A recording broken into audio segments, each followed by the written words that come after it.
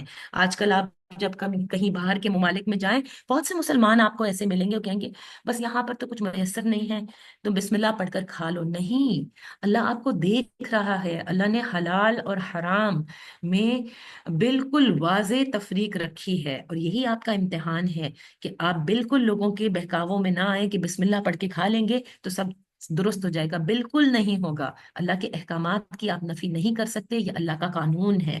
پھر کامل مسلمان کا ذکر ہے، جسم اور روح، دین اور دنیا دونوں کی جائز مطالبات اور تقاضے پورا کرنے والا ہی حقیقت میں کامل مسلمان ہوگا۔ ابو دردہ علیہ السلام کا عمل، حضرت سلمان فارسی رضی اللہ عنہ کو جب پتا چلا کہ حضرت ابو دردہ دن کو مسلسل روزے رکھتے ہیں اور رات کو قیام کرتے ہیں، عبادت میں یہ مشغولیت اس حد تک بڑھ گئی ہے کہ اہلیہ تک کے حقوق ادا نہیں کرتے، تو حضرت سلمان فارسی کی نصیحت، تو آپ نے انہیں نصیحت کرتے ہوئے کیا فرمایا؟ تمہارے اوپر تمہارے رب کا بھی حق ہے، تمہارے نفس کا بھی حق ہے، تمہارے گھر والوں کا بھی حق ہے، لہٰذا ہر حق والے کو اس کا حق ادا کرو۔ یعنی اللہ تعالیٰ نے یہ کہا کہ تم دین فالو کر رہے ہو، دین کی عمل کر رہے ہو، تو اس میں دنیا کو بھی تمہیں ساتھ لے کر چلنا ہے، اور یہی سب سے بڑا مشکل کام ہے۔ یہ نہیں کہ آپ اپنے گھر والوں کا حق جو آپ پر ہے، جو ازواج کا حق ہے، وہ چھوڑ کر کے صرف دین دین دین کرتے رہیں۔ ہر چیز کا ایک وقت ہے، اور اللہ تعالیٰ نے کہا ہے کہ تمام تر حقوق جو ہے وہ آپ کو ادا کرنے ہیں، دین کا بھی، دنیا کا بھی، اپنے بچوں کا بھی، اپنے والدین کا بھی، اپنے ازواج کا بھی، اور دنیاوی رشتہ داروں کا بھی، اپنے سسرال والوں کا، اپنے نیبرز کا، یہ تمام تر ساتھ لے کر چلنا ہے۔ پھر دو گروہوں کا ذکر ہے، 8ویں پارے کی جو 11ویں اور 12ویں رکوع ہے، ایسے دو گروہوں کا ذکر ہے جو فکر و نظر اور عقیدہ عمل کے اعتبار سے ایک دوسرے کی زد میں ہیں۔ ایک گروہ وہ جو ضد اور انات، کفر اور استکبار کی راہ اپنانے والوں کا ہے، جن کا ٹھکانہ استغفر اللہ جہنم کے سوا کچھ نہیں ہوگا، جو تکبر میں ہیں، جو کچھ نہیں مانتے۔ اور دوسرا گروہ جو ہے وہ جو تسلیم اور ایمان و اطاعت کی راہ پر چلنے والوں کا ہے، جو بفضل الہی جنت کے حقدار ہوں گے۔ اللہ تعالی ہم سب کو اس کا حقدار بنائے اور ہمیں اس گروہ میں شامل کرے۔ اچھا، پھر دونوں گروہوں کا مکالمہ ہے۔ یہ دونوں گروہ جب اپنے اپنے ٹھکانے پر پہنچ جائیں گے تو قرآن بتاتا ہے کہ ان کے درمیان باقاعدہ مکالمہ ہوگا۔ جو اہل جنت دوزخیوں سے سوال کریں گے، کیا تمہیں آج اللہ کے وعدوں کا سچ ہونے کا یقین آیا یا نہیں آیا؟ تو پھر اہل دوزخ کہیں گے کہ ہاں، ہم نے وعدوں کو سچا اور برحق پایا، یعنی دنیا میں اس قرآن کریم کے ذریعے، اللہ کے نبی کے ذریعے، اللہ کے پیغمبر کے ذریعے جو تعلیمات پہنچائی گئیں، جو ہمارے آج کے لوگ پہنچا رہے ہیں، جو لوگ نہیں مانتے اور ان کا ٹھکانہ استغفر اللہ دوزخ ہوگا، تو وہ وہاں پر پھر جنتیوں سے سوال، جب جنتی ان سے سوال کریں گے کہ اب سمجھ میں آیا کہ تم کس کی پیروی کرتے تھے، تو وہ اپنی پیروی کرنے والوں کو کہیں گے کہ انہوں نے ہمیں کہا تھا، لیکن دونوں ہی دوزخ میں ہوں گے۔ استغفر اللہ۔ اہل دوزخ جو ہے وہ جب جواب میں اقرار کریں گے کہ ہاں، ہم نے وعدوں کو سچا اور برحق پایا، کیونکہ اللہ تعالیٰ نے ہر جگہ بتایا ہے۔ پھر سوال، دوزخی جب جہنم کی ہولناک گرمی اور بھوک پیاس سے پریشان ہو جائیں گے تو جنتیوں کے سامنے پھر سوال دراز کریں گے کہ ہمیں کچھ کھانے اور پینے کے لیے دو، لیکن ظاہر ہے کہ ان کا یہ سوال رائگاں جائے گا، کیونکہ یہ مکالمہ اس پارے کے 12ویں اور 13ویں رکوع میں مذکور ہے۔ پھر اصحاب اعراف کا ذکر ہے۔ ایک تیسرا گروہ بھی ہے جسے قرآن نے اصحاب اعراف کا نام دیا ہے۔ یہ وہ لوگ ہوں گے جو مومن تھے لیکن اعمال صالح میں دوسرے جنتیوں سے ذرا پیچھے رہ گئے ہوں گے۔ انہیں نہ تو جنت میں داخل کیا جائے گا اور نہ ہی دوزخ میں، بلکہ ان کا فیصلہ پھر مؤخر کر دیا جائے گا، لیکن بالآخر اللہ تعالیٰ ان کو بھی جنت میں داخل ہونے کی اجازت فرما دیں گے۔ سبحان اللہ، سبحان اللہ۔ اللہ کتنا رحمان ہے، اللہ کتنا رحیم ہے، اور اسی لیے اللہ تعالیٰ چھوٹی چھوٹی نیکیوں پہ ہمیں ثواب دیتا ہے۔ اسی لیے ہمیں ہمیشہ استغفار کرنی چاہیے اور ان نیکیوں کی اپرچونٹی حاصل کرنی چاہیے اس دنیا میں، کہ اللہ تعالیٰ ہمیں اس تیسرے گروہ میں نہ کرنا کہ جس کا فیصلہ مؤخر ہو اور بعد میں ہم جنت میں جائیں۔ اللہ ہمیں پہلے ہی جنت الفردوس میں جانے کی توفیق دینا، ایسے اعمال ہمارے کر دینا۔ ان اصحاب اعراف اور دوزخیوں کے درمیان بھی مکالمہ ہوگا جو کہ 13ویں رکوع میں پھر مذکور ہے۔ توحید کے 3 اہم دلائل بھی دیے گئے۔ آسمان، جتنے بھی 7 آسمان ہیں، دیکھیں وہ بغیر ستون کے ہیں، یعنی طے بتائے 7 آسمان جن میں سے ہر ایک دوسرے کے مقابلے میں ایسے ہیں جیسے قبا ہوتا ہے۔ یہ 7 آسمان وسعت اور عظمت کے باوجود کسی ستون کے بغیر کھڑے ہیں۔ رحمان کے عرش کی وسعت کا ذکر ہے۔ رحمان کا عرش جس کی وسعت کا یہ حال ہے کہ سارے آسمان اور ساری زمینیں اس کا احاطہ نہیں کر سکتے، اور کسی کا خیال اس کی عظمت کا تصور بھی نہیں کر سکتا۔ آج بھی جو سائنس ہم دیکھ رہے ہیں کہ مختلف پلانٹس کے حوالے سے کبھی کوئی ان کو ڈسکوری مل جاتی ہے، کبھی کوئی، اور کہتے ہیں کہ پہلے تو یہ کبھی نظر نہیں آیا تھا۔ ہم اللہ کی اس وسعت تک پہنچ ہی نہیں سکتے کیونکہ وہ اتنے جہانوں کا مالک ہے اور بس جہاں تک ہماری عقل فہم ہے اور جہاں تک اللہ نے یہ اجازت دی ہے ہمیں معلوم کرنے کی، بس وہیں تک معلوم کر سکتے ہیں۔ لیکن اللہ کی کرسی، اللہ کا عرش، وہ انتہائی وسیع ہے، کیونکہ عرش کے مقابلے میں کرسی ایسی ہے جیسے کوئی حلقہ جو کہ وسیع و عریض صحرا میں پڑا ہو۔ کرسی کی وسعت کا یہ عالم ہے کہ وہ ارض و سما میں نہیں سما سکتی، تو عرش کی وسعت کیا ہوگی؟ سبحان اللہ۔ عرش اور کرسی کی کیفیت بیان کی گئی کہ عرش اور کرسی ان حقیقتوں میں سے ہے جن پر ہم ایمان تو رکھتے ہیں مگر ان کی کیفیت ہم نہیں جانتے۔ پھر سورج چاند ستاروں کی تخلیق کا ذکر ہے۔ تیسری دلیل جو یہاں بیان کی گئی وہ سورج چاند اور ستاروں کی تخلیق ہے۔ یہ سب چیزیں اللہ کی مشیت اور غلبے کے تحت ہیں۔ یہ ایسی فضا میں تیر رہے ہیں جس کی وسعتوں کا کسی کو بھی اندازہ نہیں، نہ تو یہ آپس میں ٹکراتے ہیں اور نہ ہی اپنے مدار سے باہر نکلتے ہیں۔ یعنی اللہ تعالیٰ کے احکام سے یہ سب چل رہے ہیں۔ جتنے بھی پلانٹس ہیں جس کے اراؤنڈ انہوں نے گیلیکسی میں گھومنا ہے، یہ سب اللہ کے احکام ہے، وہ کہیں ادھر سے نکل نہیں سکتے۔ صرف اللہ ہی جب چاہے گا، جب قیامت آئے گی، جس کا کہ ہم نے ذکر سنا کہ کس طرح سے بادلوں کی، روئی کے گالوں کی طرح یہ پہاڑ جن کو ہم کبھی ہلا نہیں سکتے، کبھی آپ سوچ سکتے ہیں کہ پہاڑوں کو کاٹ کر رستے تو بنائے جاتے ہیں، لیکن ان کو کیا پورا آپ اڑا کر کے کہیں لے جا سکتے ہیں؟ سبحان اللہ، یہ صرف اللہ ہی کر سکتا ہے۔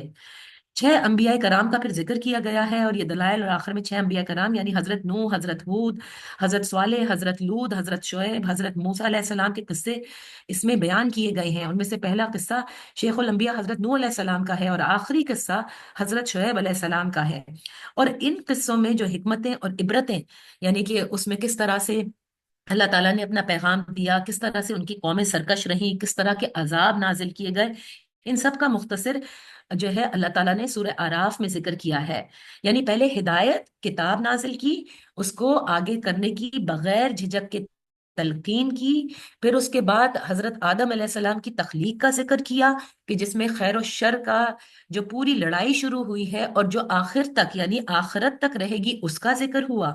پھر اللہ تعالیٰ نے دوزخ اور جنت کے مناظرے پیش کیے کہ کس طرح کے مناظرے ہوں گے، کس طرح سے مکالمہ کریں گے دوزخی اور جنتی آپس میں، پھر کس طرح سے اللہ تعالیٰ نے تخلیق کی ہے اس کا ذکر ہوا ہے، اور پھر اپنے انبیاء کرام کا یہ ذکر کیا، اور پھر اس میں سے جو حکمتیں اور عبرتیں ہیں وہ ہمیں حاصل کرنے کے لیے بتایا گیا کہ جو عبرتیں پوشیدہ ہیں، جو حکمتیں پوشیدہ ہیں، ان میں سے چند جو ہے اس کا میں ذکر کروں۔ رسول اکرم صلی اللہ علیہ وسلم کو مخالفین کی ایذاؤں پر تسلی دینا، متکبروں کا انجام بد اور نیکوکاروں کا اچھا انجام بتانا، اس بات پر تنبیہ کرنا کہ اللہ کے ہاں دیر تو ہے، اندھیر نہیں، بالآخر ظالموں کو ان کے ظلم کی سزا مل کر رہتی ہے۔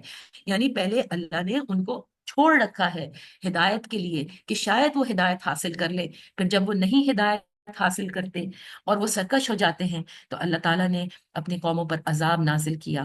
اللہ تعالیٰ ہماری قوموں کو اس عذاب سے استغفر اللہ بچائے۔